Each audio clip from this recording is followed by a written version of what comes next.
They can't keep me in, but they're not going to help me out either. All I tried to do is order a pizza, and look what they did.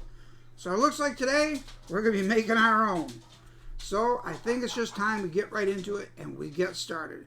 Let's make pizza. All right, this recipe right here is taken right from the exact recipe that I teach to the small humans on outschool.com. This is exactly what we teach online and what the small humans are learning. We're going to be making 2 pizzas today. Each one's going to take 4 cups of all-purpose non-bleached flour, 1 package each of the rapid rise yeast. This is fast acting. As you can see, it's a 1/4 ounce. Each package is a 1/4 ounce, and that's what we're going to need for each pizza.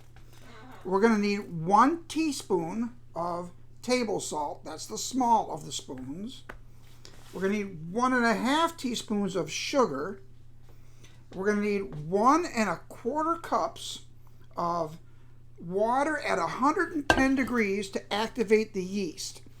Now you can use a thermometer, or I'm going to show you a way to do that by hand. We call it blurbling the yeast. And last but not least, you're going to need a blurble of canola oil. And you'll see where we're going to use that in a couple minutes. These are the toppings I've chosen for my 2 pizzas tonight. We're going to be making 2. Right here we have shredded mozzarella cheese. And here is just some chunked up Parmesan cheese. We have pizza sauce. What I did is I just took a regular marinara, added some garlic powder to it, a little bit of onion powder, and simmered it for about an hour. We have back here pepperoni, just plain pepperoni bought from the local grocery store. We cooked up some bacon, chopped it up into pieces. We have some Italian sausage. We have pineapple. I know, that's what everybody's going to think about. Do we want pineapple? And we're going to make a cheese crust today. We're going to make a cheesy crust filled with these cheese sticks. And we have yeast. The yeast we're going to be using is Fleischmann's Rapid Rise. We're not making bread. We don't need a really big rising yeast. We want it to rise enough to make a good, thick, doughy but moist crust.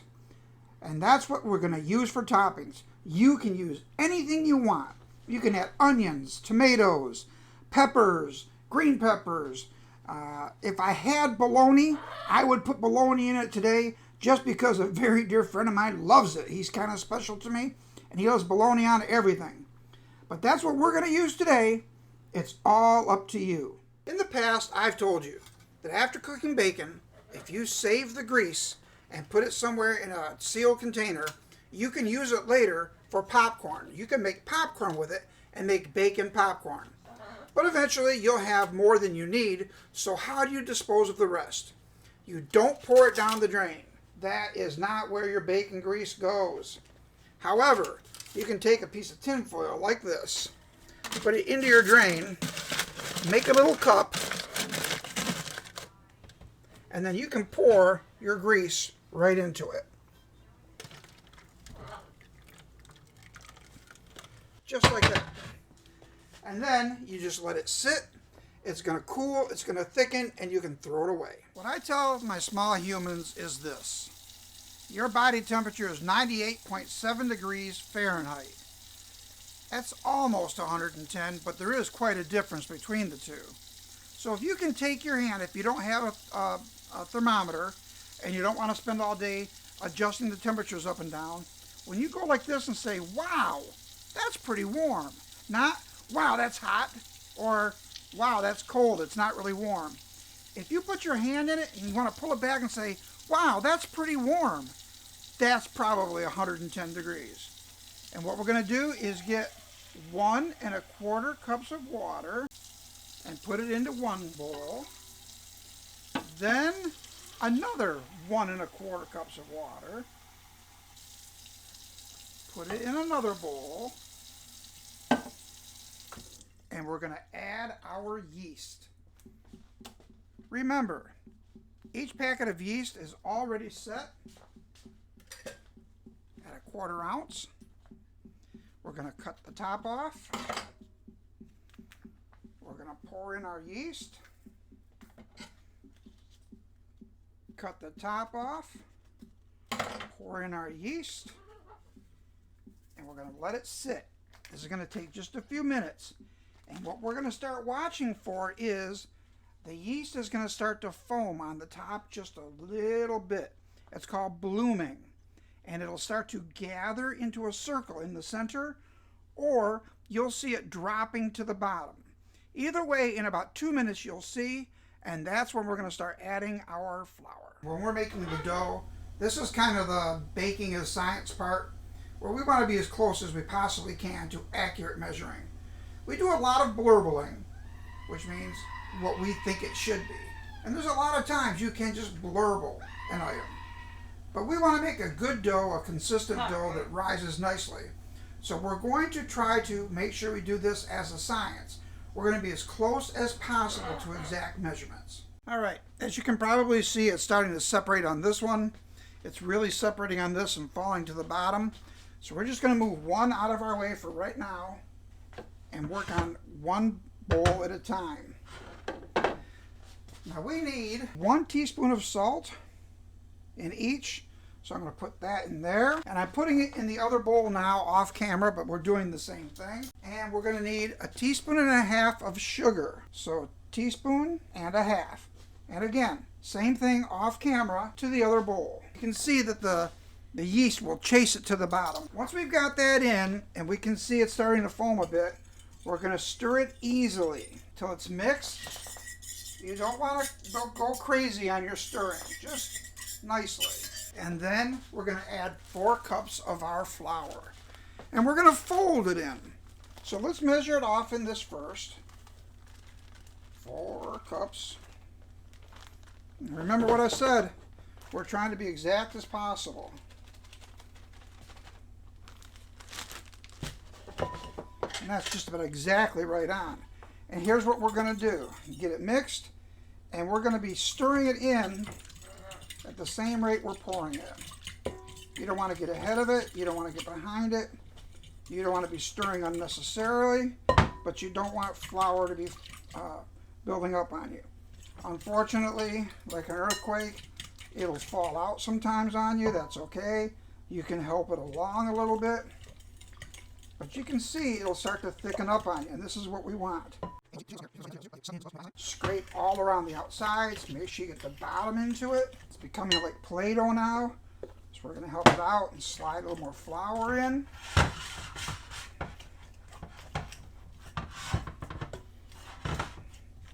You can push down on it sometimes if you want to and just mix it in that way.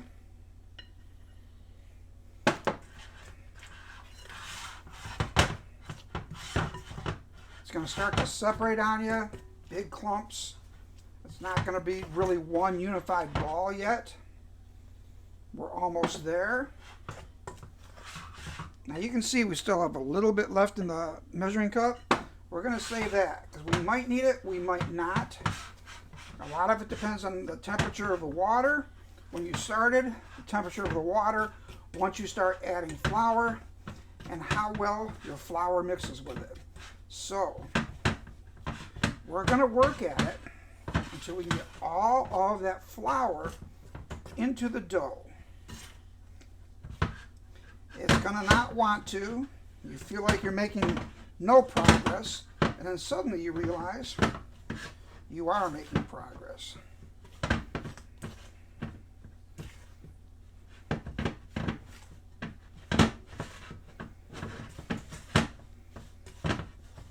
Now, we didn't need that last little bit, so we'll save that for the table.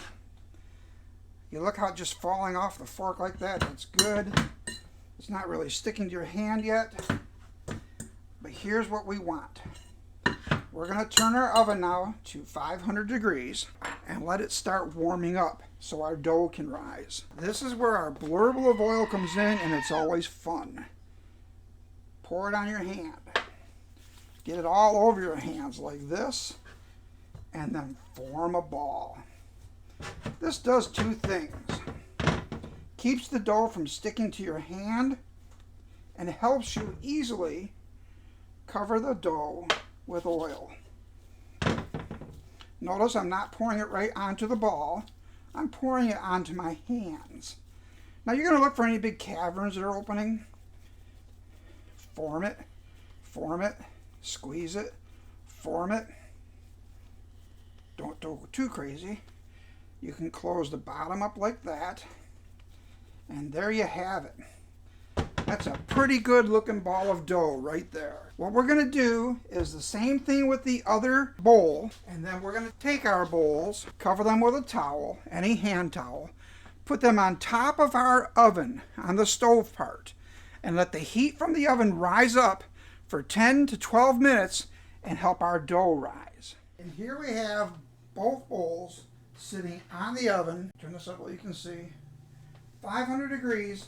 The heat's going to rise up from the oven to the stove top, and it'll be just enough to help proof those to rise our dough. Now, as you can see by my cutting board, the other side is engraved. This side is smooth. I flip it over and use the back when I'm making pastas or rolling out doughs. That way the engravings and the grooves don't make the pasta or the flour or the dough stick to it. So there's a little bit of flour left over. I'm going to put it on there. And I tell my small humans, make a spider hand like this. And that's the best way to evenly spread out your flour. You want it to be spread out evenly, make circles like this. Start in the center, work your way out. That's about as evenly as you need it to be right there. Now, let's take a peek at our dough. Okay, here are our two doughs rising. This was our first one. This is our second one. It's about 3 minutes behind because we made this one first, 3 more minutes to make that one. And it looks like it's rising nicely. We don't want a lot of rise. 10-20% is all you really need. Now, let's get this ready to start getting cooked. The best way to get your dough out of the pan is help it out a little bit by just breaking it free from the bottom. You don't want to stretch it too much. Once you got most of it broke free, it'll probably just fall right out like that. And this is where we do the same thing with flour that we did with our oil earlier. I'm going to put a little pile there. That's my go-to pile. Just so that if I need it, I have it ready. I'm going to put it on my hand so the dough doesn't stick to it. And I'm going to put a little bit over it. And I'm just going to press it now 4 times. 1, 2, 3, 4. And I'm going to flip it. We don't want it sticking. Before we do anything else, really light, a little bit more. 1, 2, 3, 4, 5, 6. Now we went 6 because it's getting a little bit bigger.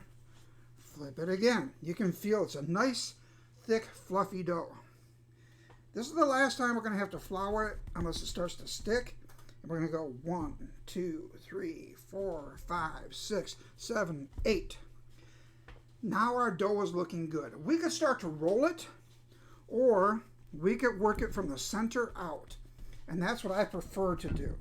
Always working from the center outward, making your dough go in the direction you want. Putting it up in the air and flipping it around and behind your back, that's all for show. There's no advantage to it. It's just showing off.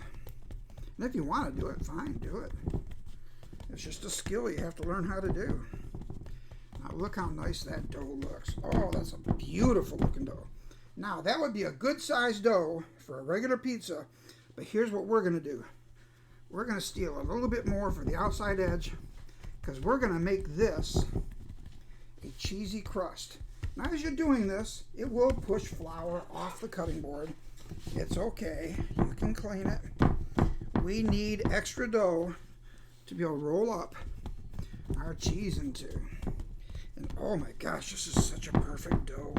This turned out great. What? This part might be sticking. Oh, don't know why it's doing that. There we go. Okay. Now, we're going to open up our cheese sticks. String cheese, cheddar cheese, whatever you have. These sticks are the best because you can roll right over them. So we're going to put them all around.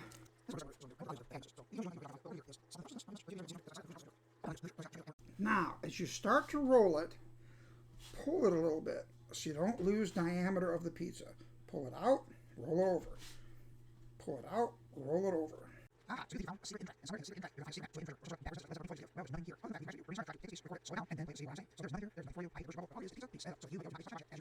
We don't want it to undo while it's cooking, so we're just going to go along and tamping it closed, just to push the dough into the dough a little bit. If it leaks, it's okay. We almost have a pool here for our sauce. So, I don't know why this side didn't pull out. We'll round it. There we go. Looking pretty good. Now, you'll want to use a spoon for this. Pour it just in the center, starting in the center. Work your way outward, like that. If you add more, in the center again, and work your way outward. All right.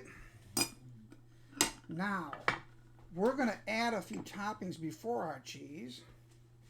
Half of this pizza is going to get pineapple because I like pineapple, but only half. Not everybody likes it. Some people don't know how to eat pizza, and they say pineapple is no good. And I say to myself, what do they know? What do they know? And that's not just a little bit of pineapple, that's a good amount of pineapple. Now we're going to add some cheese. We're going to come all the way around it with cheese.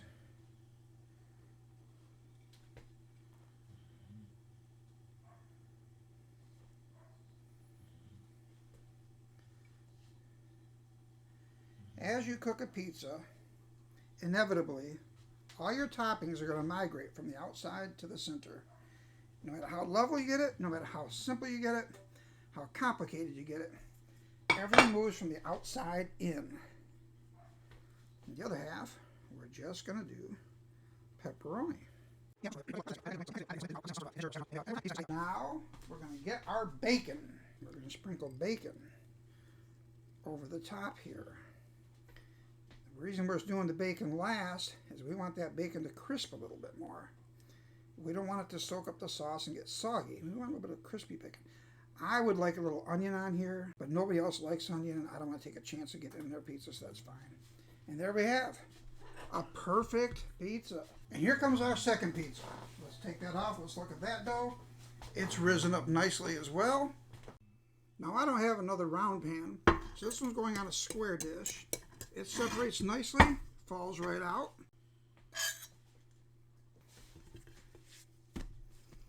And we're not going to keep it in a circular shape this time, so we're still going to flour it a little bit.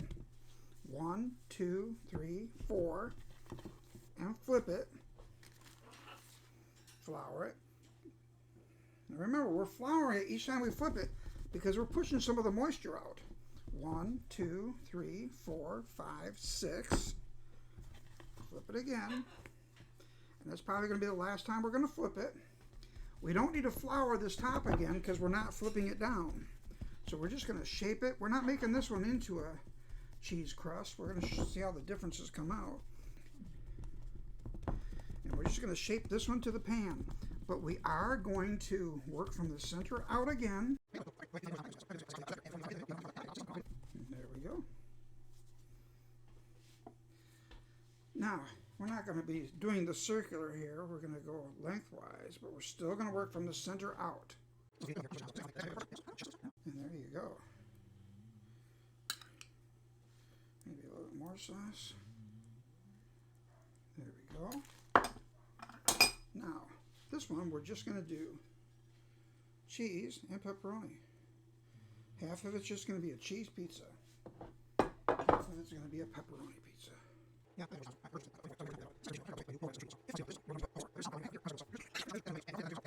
And there we have it. Beautiful half and half pizza, and that's going in the oven now too. We're going to be baking them for 10 to 12 minutes. We're going to keep an eye on it. You might need a little more, but that's all up to you. We always set our timer early because you can always cook something longer if it's undercooked. You can't uncook it if it's overcooked. This is a safety feature that I drill into the head of every student I have, no matter what age. That oven right now is set for 500 degrees. That means when it's opened, the air that's coming out is 500 degrees. It will melt your face. And if that scares you, it should. If it's 300 degrees, when you open this, the air that comes out is 300 degrees. You can burn your face, your eyeballs, your hair. It's not a joke. This is something that should scare you, and I want it to. To open an oven properly, they all lock right there. Open it to this point and count to 5. 1, 2, 3, 4, 5. Not 5 seconds, because if you go 5 seconds, you're going to short yourself one time and go 4 seconds. Then you're going to go 3 seconds, and then you're going to burn yourself. At this point, you can open it to look in. Just like knife safety, where I've told people, and I've told you, and I tell everybody, this is your knife's home. If you walk away, your knife stays here. You need to cut somewhere else, you get a knife for the somewhere else. You don't walk with a knife. You can fall on it, you can cut somebody, there's nothing good that can come of it. Also, if you open that oven and stick your head right in, you're sticking your head into 500 degree heat. I've done it. Yes, I know, and that's why I look like blah, blah, blah. All right, good. But I want it to scare you, and I want you to realize this is important. There's a reason why that door comes open and stays there. Open it up, count to 5, then you can open it up to take a peek in. I still don't want you sticking your head in there, but it's safer. You see somebody else doing it, you teach them this as well. Here's our first pizza. It sounds like our second one is done now. When I put it onto this tray, I didn't know that I had a wet spot, and it caught the dough and tore it right about here, and I fixed it. I was going to make a brand new pizza, but then I thought, hold it. This is all part of cooking. Things happen. I don't want you to think that I'm going to pretend that everything I make comes out perfect and there's never a mistake and oops, I didn't burn it, I didn't undercook it, too much salt. It happens. When you watch cooking shows on TV or woodworking shows on TV or anything like that, when you're watching those shows on TV, when they make a mistake, they have enough of a crew to edit it, cut it out, and start over and make it brand new. So you think, wow, they make them perfect every time. There is nothing wrong with this pizza. It's going to taste delicious. It's going to have pineapple, bacon, and stuffed cheese crust on one side. The other side is just going to have cheese, pepperoni, and stuffed crust on the other. It's still going to taste delicious. When I tell people you eat with your eyes long before you eat with your mouth, that is true. Once we slice this up and serve it, nobody's going to know this happened. So I wanted to show you, no matter how much you try, the best laid plans of mice and men, these things happen, and you just go forward. You don't worry about it. It's perfect. Look at there. Cheese and pepperoni, pineapple, bacon, and cheese. The crust is crunchy, filled with cheese. It's going to be delicious. So we're going to pull the other one out in about another minute and take a peek at that. Remember, if you want, you can melt butter and brush it on here and sprinkle anything on there. You can put garlic powder, you could put ranch seasoning, anything you like on there. And here's our other pizza. Got a little browner than the first one. That's okay, it's nice and crispy. We're going to slide it right out of the pan. You can see this one wasn't wet, and it looks delicious. The crust is cooked all the way through. We're just going to cut it once this way, another time this way, right down the middle. One more cut, and there we have it. Pizza squares, just like we used to get when I was a kid in school. Perfect. And there you have it, folks. That's our pizza. It's delicious. It disappears fast. There literally is none left already. I can't show you the first one anymore because it is in everybody's stomach. It may have tore a little bit. It may have not come out the most beautiful looking pizza, but it was sure darn delicious. And that's the main thing. What is it Bob Ross said? We have no accidents, just happy mistakes. Everything can be fixed. Everything can be done again. Burned is about the only thing we can't fix. Burned and broke. But misshapen means nothing. That's 2 pizzas. That's it for today. I'm going to go into asking you, as I always do, please like and subscribe. If you have any friends, tell your friends. If you don't have any friends, just tell the people you know. Go to CHEFKenDad.INFO for aprons and hats that are personalized. I can put your name on them. And adult classes. Go to CHEFKenDad.INFO and see the things we're cooking, like this here tonight. It's right there. It's right on CHEFKenDad.INFO for OutSchool, for the little small humans. All of those places you can go, including YouTube, are great places to go to learn what we're doing and work with me. Now, I've got a question for you. This is the shortest video I've ever made. I make longer videos because I like to explain more, so that when you're learning, you can see what to expect. I don't want to just cut it off and hope you figure it out. But tell me what you like better. Do you like it just short and to the point, here, go make it? Or do you like the videos that give you a little more explanation, a little in-depth more of why we're doing it and how we're doing it? It means a lot to me to know. Please let me know. So, this is Chef Ken Dad signing off, reminding you that baking is science, cooking is art, blurble comes from the heart, and don't ever be afraid of the dark. See you on the next video.